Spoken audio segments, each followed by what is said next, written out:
Now, Senior Wealth Advisor Leslie McCormick of the Farwell Group, author of Bank on Yourself, Why Every Woman Should Plan to Be Financially Single Even If She's Not, joins us. Good morning, Leslie. Good morning, Marilyn. So last week, Darren Farwell explained why women need to save more than men for retirement. And in the previous weeks, we've been discussing how to avoid scams and lose money. So I'm just curious about what we're going to talk about today. Well, Darren and I have spent an interesting couple of months interviewing several of our widowed clients, asking them about their experiences in the first while after their spouse had passed away. We were hoping to learn about the sorts of things that helped them, the good experiences with the financial community, bad experiences, and what could have been done differently to have eased some of their burdens during that time. There were some really interesting responses, and one concern came up a number of times. Several of the women that we spoke with shared with us a significant concern they remember having had as they started their journey to being solely responsible for the household affairs. They didn't want to be ripped off. They remember being very concerned about possibly being taken advantage of.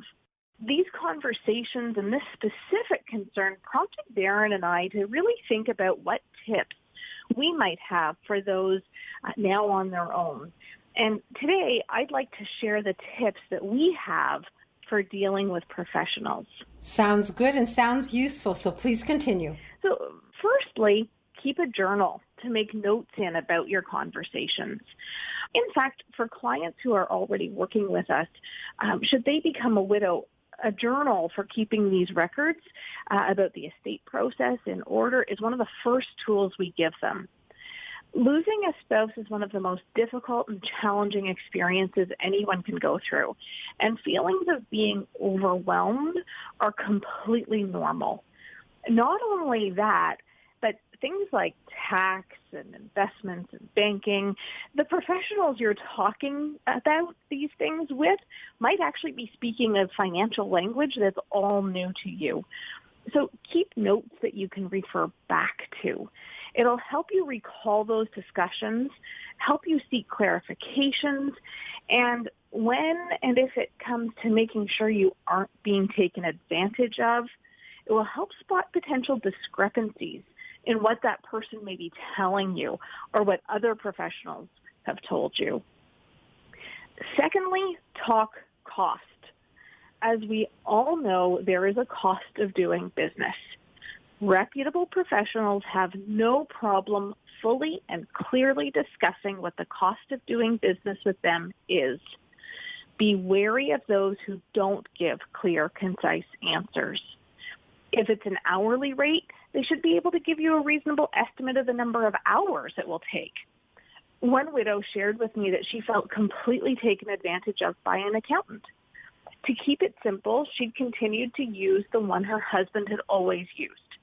After a few years, she was cleaning out old records and found the accountant's bills her husband had paid. That's when she discovered she was paying more than double what her husband had paid for the family's tax returns. And there was one less return to file. She hadn't talked cost with the accountant. Thirdly, check references. It's perfectly acceptable to ask a professional you're considering doing business with to provide a couple of names and contact information for clients of theirs that you can speak with. Ask them questions about their experiences, how they've helped. And, of course, if it's a regulated professional, search for any formal complaints that advisor or professional may have had and any disciplinary action that may have been taken against that professional. And finally, you don't have to do this alone. If you have a trusted friend, family member, or even a professional that you're comfortable sharing with who really listens, whose input you value, talk things through with them. Don't feel like you have to make decisions alone. Yes, ultimately they're your decisions to make, and you need to do what's right for you.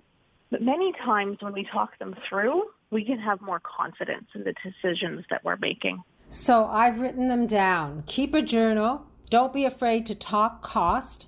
Check references. And don't do it alone. Seek advice and make decisions based on the information that you get and what you understand.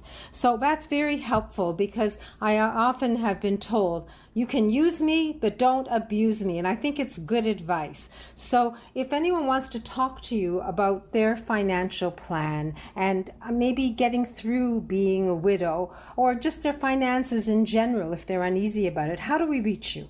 You can give us a call at 416-863-7501. 416-863-7501. And your book is on your website, plansingle.ca, and there's a link for my website, Leslie. I find it good reading, and the people who I've recommended it to have thanked me. So thank you for your book as well. You're welcome. Thank you, Marilyn. So I look forward to learning more next week. It's always good to get solid advice. And here you have 4 points to follow so it can be clear and it can be a guidepost for you.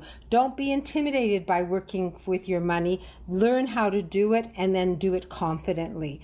Thanks again, Leslie. Thank you.